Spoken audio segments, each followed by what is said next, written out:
Welcome to my video response by somebody on YouTube who really pissed me off. Basically giving off a load of false information about how Macs are cheaper than a Windows PC. In the long run, as he said. Yeah, in the long run, Windows PCs can be, can cost a bit more, but not more than a Mac. So let's, I'm English, by the way. I'm from England, but just to simplify it, because he was in America and comparing with dollars, I've connected up my US VPN and I'm doing everything as much as I can in dollars, and what I can't do in dollars I've exchanged from the British currency to the dollar currency, so it makes more sense to you and you don't have to do maths in your head. I've done all that for you. Now, the cheapest MacBook is 13-inch for £1,199. Comes with a dual-core i5 processor, 4GB of RAM, and a 500GB hard drive for $1,199. That's quite expensive.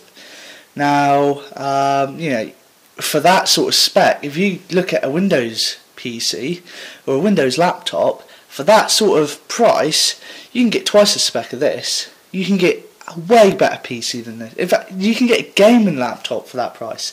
An entry-level gaming laptop. This laptop here I'm using is an entry-level gaming laptop. I paid £799 for it. That's the only thing I didn't convert to the US currency. It's the price of my laptop. But it's still going to be cheaper than buying a MacBook, if not about the same price. It's a 15-inch laptop. It's got NVIDIA graphics on it. It's got NVIDIA graphics and an i7 processor, terabyte hard drive, 8GB of RAM. It's just basically twice as better for less. Why? And it's full touchscreen. You don't get that with a Mac, I don't believe. No. So why the fuck would you do that? Excuse my language. So anyway, he goes on to say how with a Windows PC you have to buy Microsoft Office to do your Microsoft Office, which costs $149. But if most people just want to use Microsoft Word, which costs $139 to buy. I don't know if that's correct, but that's what he said. And the alternative to a Mac, you can buy Pages or whatever it is, or iWrite or iInk. It's something with a pot of ink and a pen as a logo. You can buy that for $20, and that's just what you want. Okay, but what he forgot to mention is that there are alternatives out there. Now, I'll get to that in just a sec. First of all, I forgot about this. I've got to tell you what I've spec'd up. Unlike him, I spec'd up a laptop with the same specs, in fact, better specs than that MacBook Pro for less. $479. I've got a laptop with a 6GB of memory, a 500GB hard drive, and I made sure it has an i5 processor. It's got an i5 processor. It's Sandy Bridge instead of Haswell. So it's 2 generations behind, but still an i5 processor. And I think over $600 for 2 generations less of power.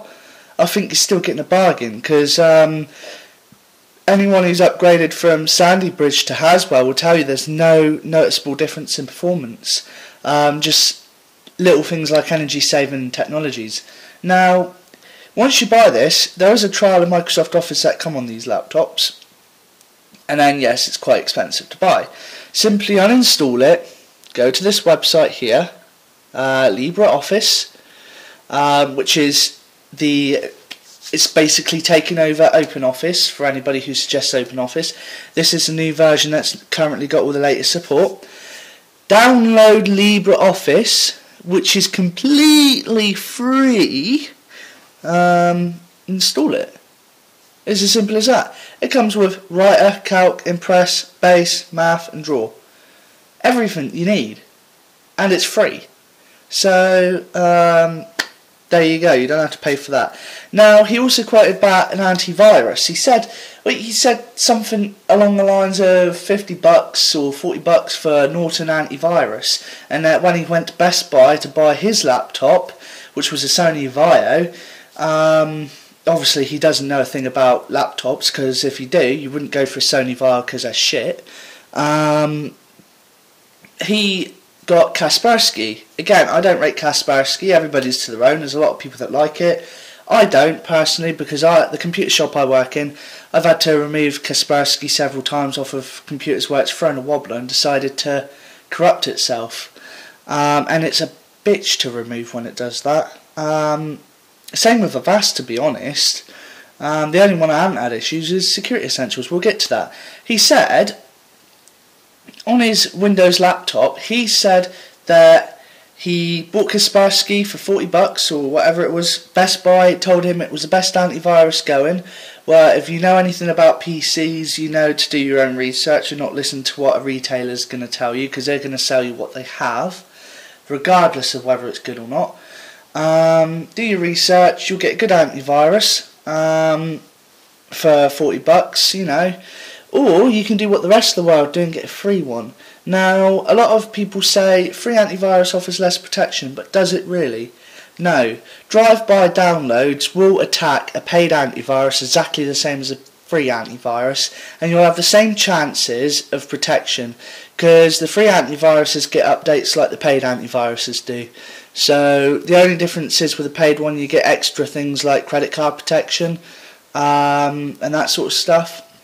So because, you know, when I buy stuff online, I do it through secure payment gateways like PayPal and stuff. I don't need any of that, and neither does most people.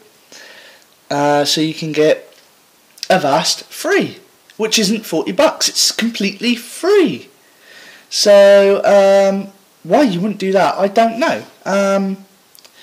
It gives you intelligent antivirus with new Dynagen technology, anti-malware protection, plus anti-spyware and anti-rootkit.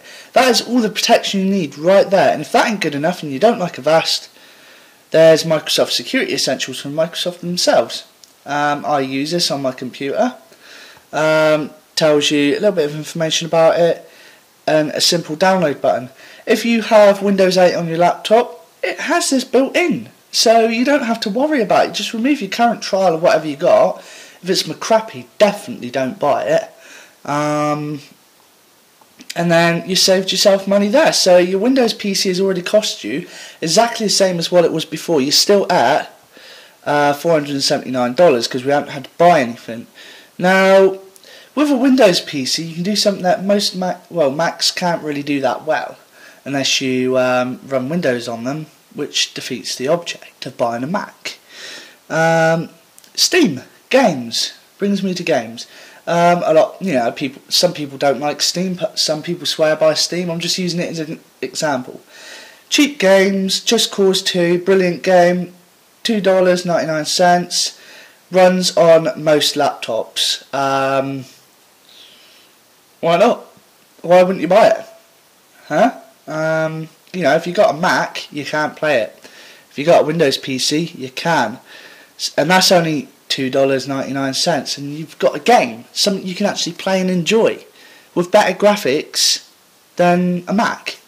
Well, it depends what PC you buy, really, or laptop. In my case, I can play games better than my Xbox 360 can. He went on to also say about how when he bought his Kaspersky, he got a virus, and that when he took it back to Best Buy, they wanted to charge him $350. Now, he added that to the price tag of what it's going to cost for a PC, which would have, which I assume meant he had actually paid for it. Now, if he had paid $350 to have a virus removed off his laptop, he deserves a slap with a fish. Not just any fish, a rotten fish with big spiky teeth. That's what he deserves. You know, £350 or dollars is a hell of a price to remove a virus from a computer. So with me, this is my computer shop's website. I charge, if we go to our workshop page, I charge $49.99. It's as simple as that. That's pounds, works out about $82 at the current exchange rate. $82 is a massive step down from $350. In America, I'm sure there's some services that are cheaper. You can get it done cheaper or more expensive, depends where you go. It swings and roundabouts. But that's my charge, and you know, we get a lot of work with our pricing, so we can't be doing anything wrong. Now, if that's not good enough and you don't want viruses at all, and you think about going to a Mac, wait. Here is Linux Mint. I don't know if you can install this on a Mac, but I know it works on any Windows PC. The driver database for it is like none, is better than Windows. And with the added software of Wine, you can run Windows programs like you can on a Windows PC. So you basically have a virus-free computer that runs all the applications you need, and again, Steam is available on Linux. Why wouldn't you?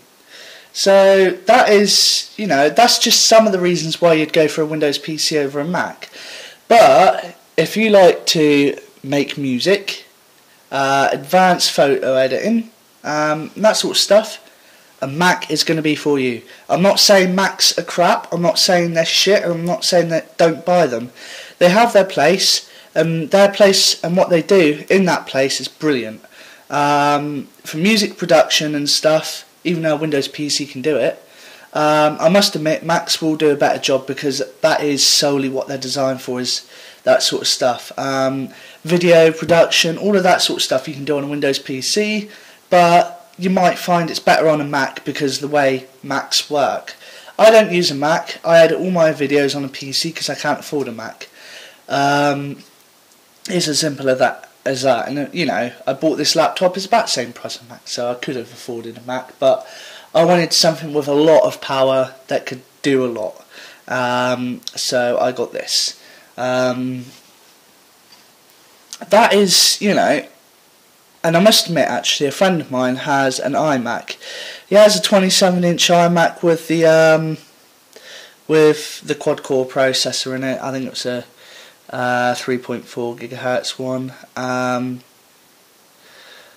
Yeah, I think it's that one, the more expensive one he's got. And I must admit, every time I see it and have a go on it, I want one even more. But for that price and for the spec, no. Not for an i5 processor and a PC all in one for that price, no.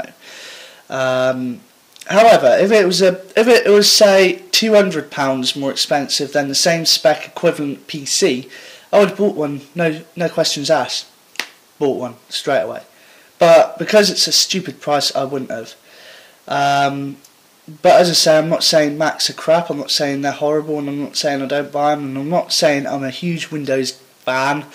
To be honest, I'm getting quite fed up with Windows, but I just ain't got the money to switch to a Mac, and there are alternatives out there. And I'm just pointing out that what that guy said was completely wrong. Okay? It was absolutely wrong. Thank you very much for watching. I usually turn comments and all that stuff off. I don't know why, it's just a habit I've got into. But just for the sake of this video, I will leave the comments going. Okay? So you can comment on this video. Don't forget to comment and subscribe. If you think my video is useful, please subscribe. Cheers and Happy New Year.